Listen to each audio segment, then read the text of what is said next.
Hey artists, welcome to the March Alice in Wonderland MakerSqad Hop by the piececraftlove Creative Ambassadors. So because you know how much I enjoy using vintage ephemera in my art journal pages, the first thing I did was try to source an old copy of Alice in Wonderland, and I was so happy to find this one on eBay for like $5. So it was perfect. It's falling apart, tattered and torn, so I paged through it to familiarize and remind myself all of the story of Alice in Wonderland. Next, I began collaging a bunch of those papers in my background. Now, they turned out to be a little bit more yellowed and brown than I had planned, which completely changed the direction of my pages, and I'll get more into that in a little bit. But right now, I have this idea in my head of just wanting to collage a whole bunch of these papers in the background so that the Alice text would show through what I'm creating to create the foundation and begin my playtime in my art journal.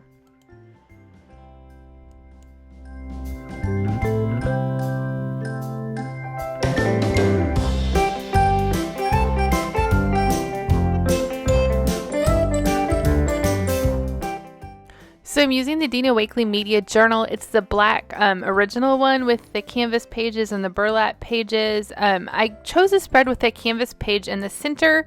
I'm not sure at this point what I'm going to do with this canvas page. I'm going to either use it and create with it, completely tear it out, use it for like a tip-in kind of thing. At this point, I'm not sure. I'm just allowing it to be there and allowing myself to figure it out as I go along.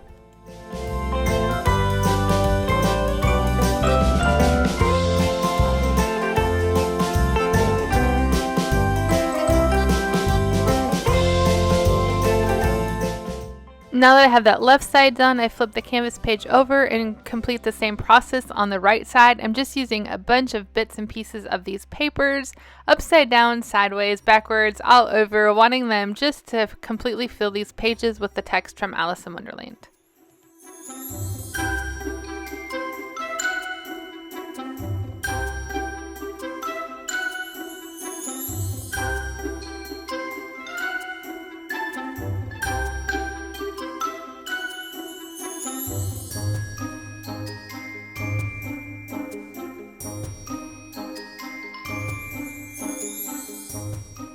And now that those layers of text and all that matte medium that I soaked them with is dry, I'm going to add a little bit of gesso for a couple reasons. One, this is going to kind of push that color away so it's not so in your face brown. Again, I didn't really want this brown color, yellowy brown color from my background. You'll see it ends up working for me, but at this point, I still have this idea in my head of what I'm wanting to create, so I'm adding the white to kind of try to disguise the brown color. It's also going to add some interest to these pages. I love the way gesso kind of interacts with old paper, and so this is accomplishing that love of mine as well, to kind of grunge up these pages a little bit more, add the gesso, and again, push that crazy dark color into the background.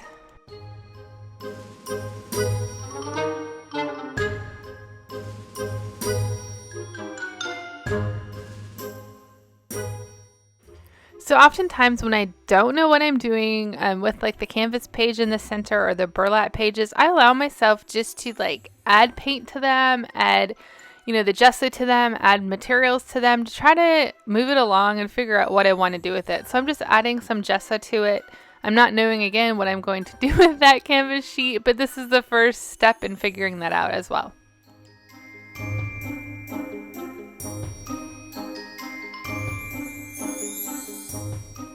My first step in creating after adding all of that ephemera was to grab these stencils by Tim Holtz. I picked them up in the piececraftlove store. I thought that the pattern on them really reminded me of Alice. I liked the diamond pattern with the circles that kind of happened. And then I wanted to use distress paints. You can see I have a rainbow of them up there in the upper right hand corner.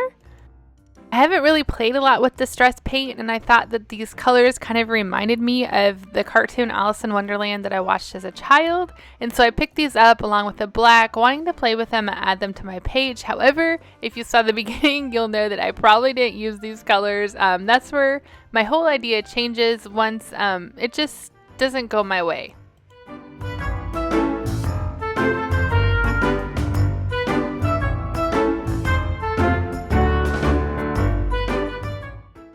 So I'm using the black I forget the actual name of the black. It's like soot or something like that. I'm using it with the sponge dauber top through that stencil. And then I'm also watering it down a little bit, adding a little bit of grunge to that background. Again, another way to kind of push back that brown old color of the book text and add some interest to the background.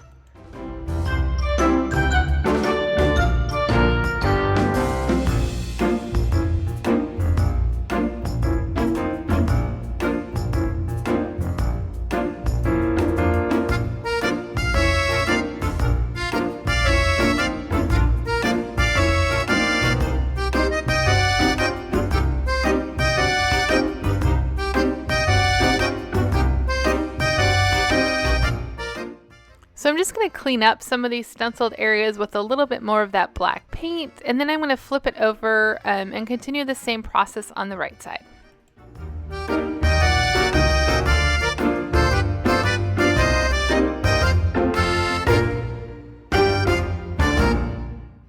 Okay, so I don't know what I did differently here, whether I had less paint, I had a different approach to how I was using this dauber, but the right side is turning out so much better than the left side. I'm loving how it looks. However, I've already created on that left side, and so now I'm going to have to fix the right side to make it match the left, unfortunately. So I'm going to continue to grunge up this right side, add some drippy marks, some more layers of the stencil, add some water and do some dripping down the page. Again, grunging up the background, disguising that paper, and now at this point trying to make that right side look like the left.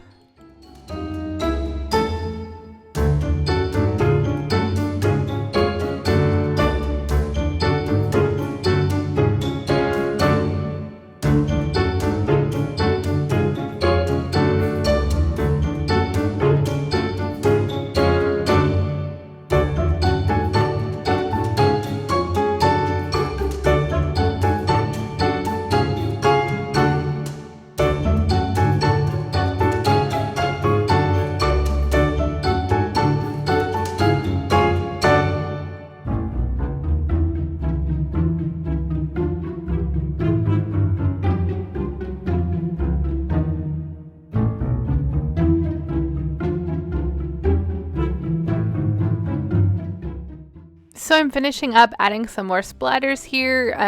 I remember that I had done that edge work on the left side, adding that to the right as well. And then I'm going to let it dry and figure out what to do next.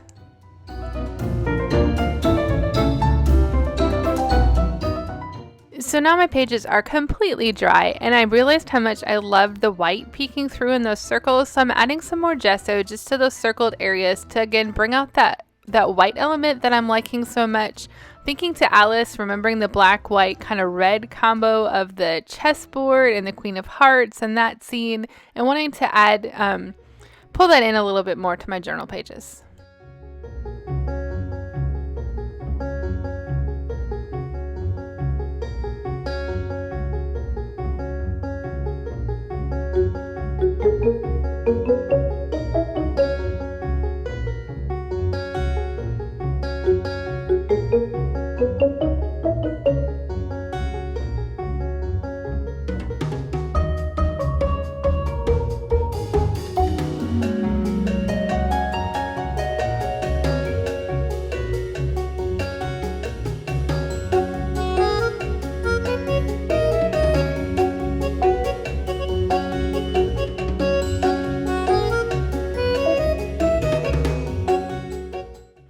Now I'm going to try to push a little bit more of that black grunge to the background by adding the splatters and the little other areas of the white gesso. This is helping to push that book page back a little bit and also add to that black and white element that's reminding me a lot of Alice in Wonderland.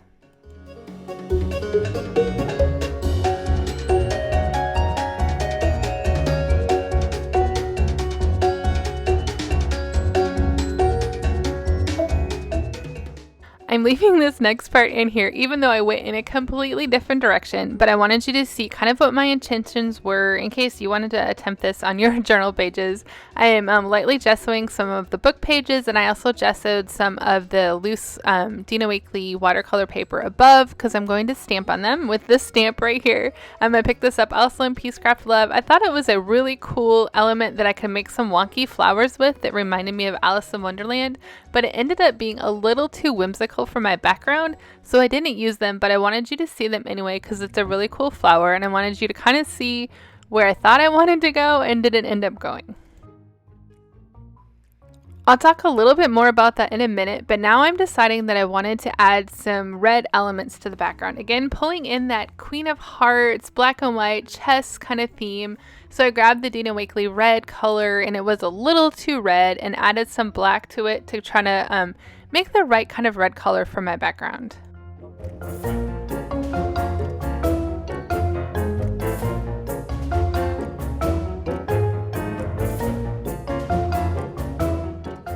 So you've probably noticed that all those distress colors disappeared. After I stamped those images before, I tried to color them in all sorts of ways with the distressed ink and distressed paint, and put them on my journal pages, and it just wasn't jiving. My background grungy colors and the distressed look wasn't matching the bright colors of those distressed paint, and so I scrapped that idea, and that's when I went for adding these red crosses in the background to try to play up that red, white, and black element of Alice. And I'm not sure where I'm gonna go next, but I'm just kind of going with it since my original idea of those wonky flowers that reminded me so much of Alice didn't work as planned on the pages.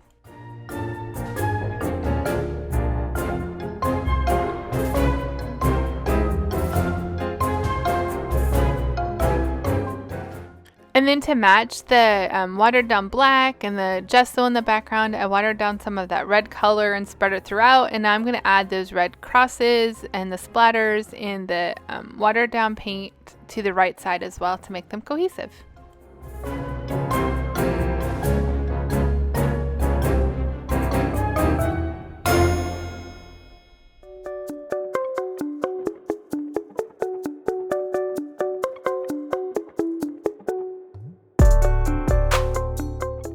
So now I'm going to have my first attempt of trying to figure out what to do with these canvas pages since the flowers didn't work out and I'm going in a completely different direction. I thought I'd stencil some of those red crosses on it. I don't like how it's looking. It's just not feeling right. It's not jiving with the pages that I've already created. So I'm going to try to figure out what to do next. And here's my process of adding paint to it. I don't like how that looks. Add black paint to it, and you'll see where I get to in just a minute.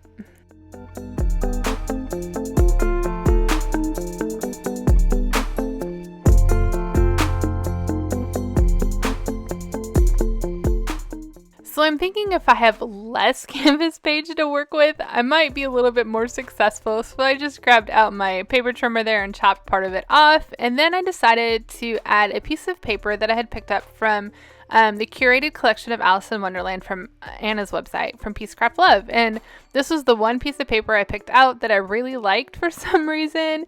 I didn't know how I was going to work it into my pages, but I just really liked the animals and the flowers and the black and white. And so then I was thinking this would be perfect to add to that canvas flap.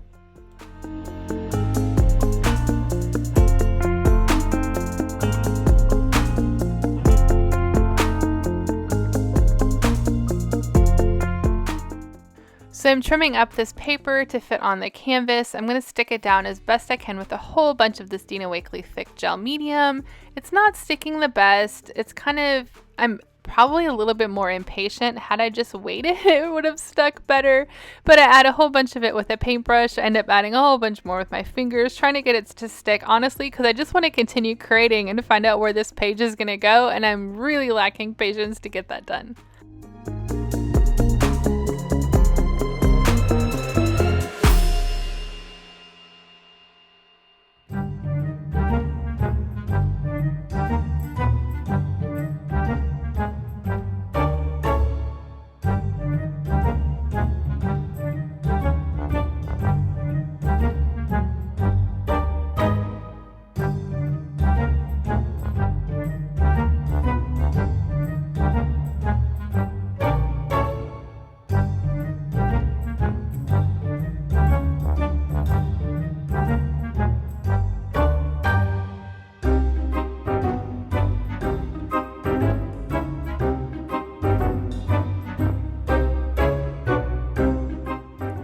So the paper is not completely dry and stuck, but I wanted to kind of disguise the edges a little bit. I love the canvas sticking out, that different texture, but I want it to blend in and I want to grunge up this page a little bit. So I'm adding some of that black distress paint to the edges and to the paper as well. I protected the back with a piece of palette paper just in case.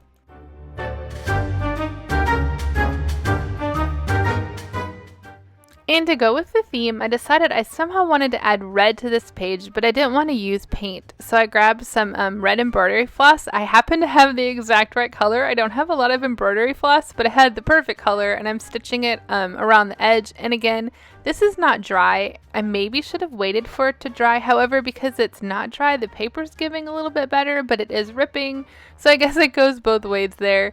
I'm just stitching around the edge. I was going to glue it down and not allow it to flap. And then I noticed how cool the back looked, and I just didn't want to lose that. You can see how cool it looks there. So I end up creating on the back as well coming up.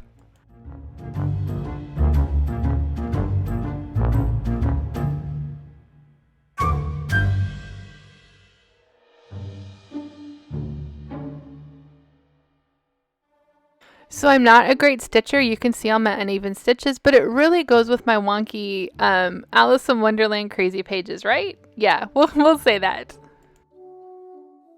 With my flowers not working out as planned, I needed to figure out what to do next. So I grabbed this stamp that I also picked out of the curated collection. It's got text from Alice in Wonderland on it, and I stamped it on a few Dina Wakley media tags to use to create some little collages on the pages. I wasn't sure where they were going to go at this point. I just wanted to start making some things that I could potentially layer together to create some focal points on these pages.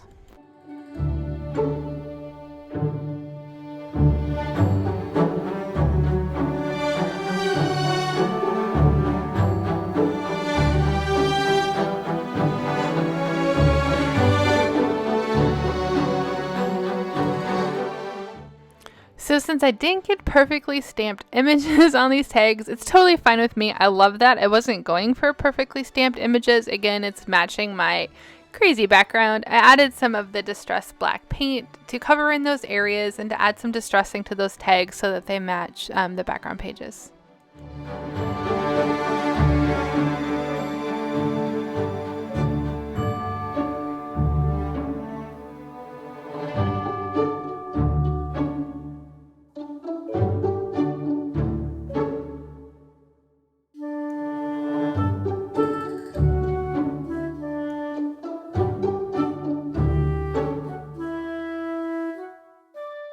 It's actually maybe an hour later, maybe longer. You can see I have an Alice image there on my journal that I had played with. I also was playing with, you can see that charcoal pencil there on my desktop. I was playing with drawing some leaf images on these pages to match the cute little leaves in that paper, but it just wasn't working for me. And then I remembered that I had this Dina Wakley stamp set, and the leaves like almost perfectly matched that paper. It was the right element that I needed instead of my hand-drawn leaves to use. So I'm stamping some of these leaves onto the tags to add some interest to the background, and I'm going to try to layer it with that Alice. You'll see in a little bit that I chose a different Alice, but this is kind of the direction I'm heading. This is one of the illustrations from that book that I had picked out.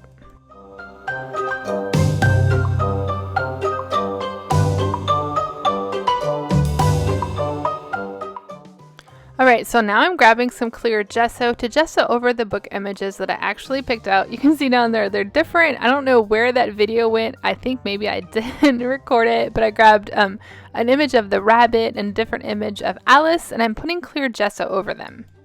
I'm using the clear gesso because these are one-of-a-kind images. I don't have another chance if something happens to these images. So the clear gesso is going to protect them. If I get paint or something on them, it'll allow it to wipe off a lot easier instead of soaking into those images.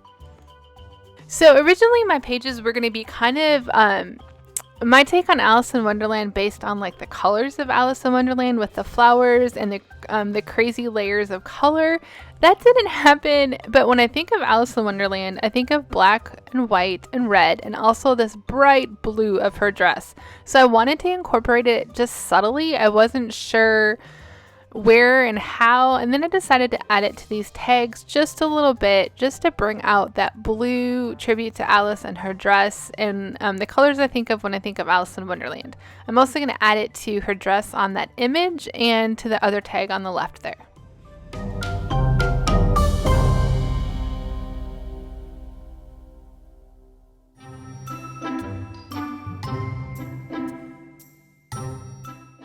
And then since I couldn't bear to glue that flap down, I loved how it looked on the background. I just added some simple stamped images of the leaves and then a little saying. They kind of made me think of Alice to be brave in the midst of all of the crazy stuff that she was going through in the story of Alice in Wonderland.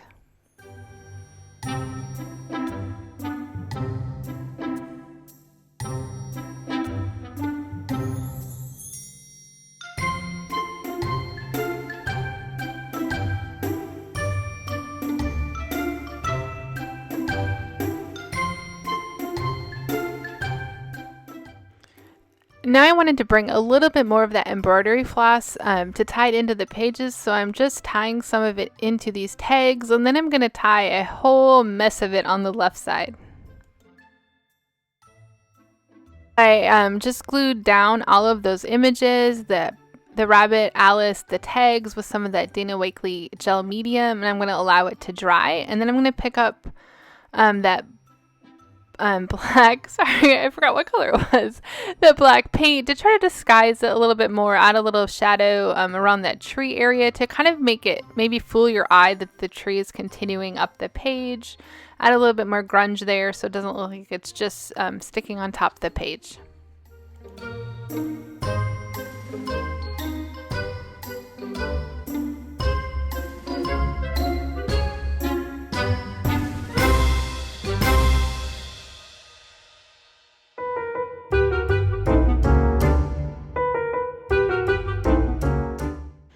And as I said earlier, I'm adding just a hint of that blue again to Alice's dress. I think it's so iconic, the color of her dress throughout the movie, and I wanted to make sure that the pages showed that as well.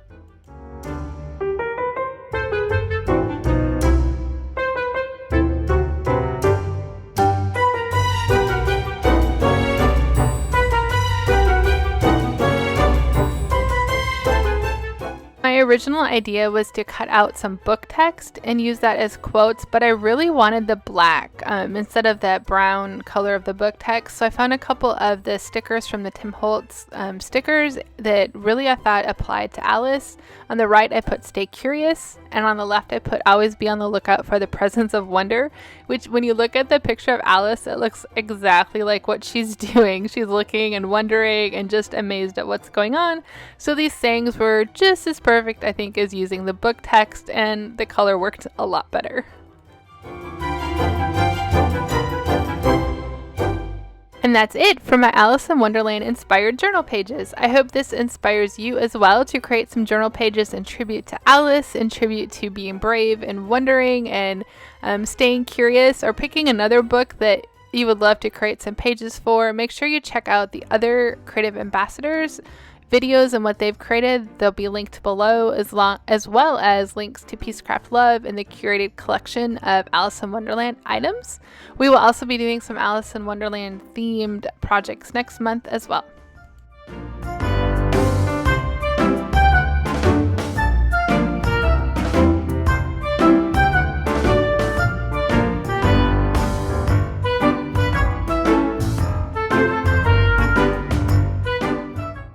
And just a reminder, when you go shopping, you can use the code Nicole sent me 10 to get an additional 10% off your order. Thanks so much for watching, and be sure you check out what everyone else created this month.